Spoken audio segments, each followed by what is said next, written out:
Well, the Clips' hopes fall on Paul George here, guys, who once again missed a key free throw and an LA loss. I mean, he'll need to obviously get everything together, get his game together here.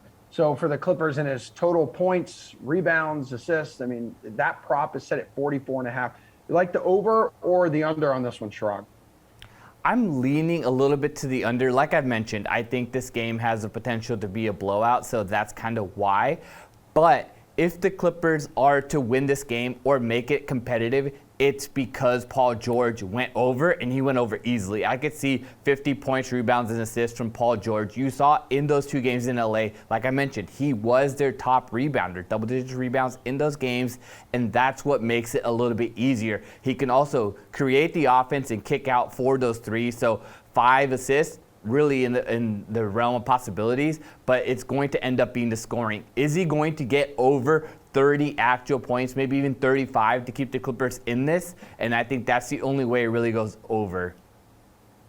All right, so Kenny, his total points, rebounds, assists prop, 44.5. Over or under that?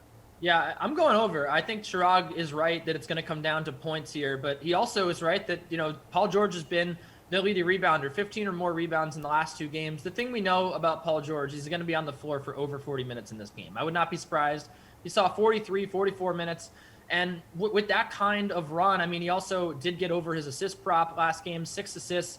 He's just been everywhere. And the thing is, the last 3 games, he has not knocked down any shots. Now, of course, the Clippers could be out of gas, but Paul George, the amount of usage that he's going to get, the amount of minutes that he's going to get, I'm very confident that he can get this over. You look at the way that this Clippers coaching staff has been able to transform Paul George. He had obvious demons. They were able to get him back into a good headspace, playing well. And I do think that they're going to do that again here with Paul George kind of sitting in a slump in this series. And the last thing I'll say is entering game 4, what did we hear from all those Suns backers, all those people saying the Phoenix Suns are going to win? They said shooting variance, shooting variance, shooting variance. They said, well, it's variance. They're going to shoot better. No one ever said that the Clippers could shoot better, and they can because they're the best three-point shooting team in the league.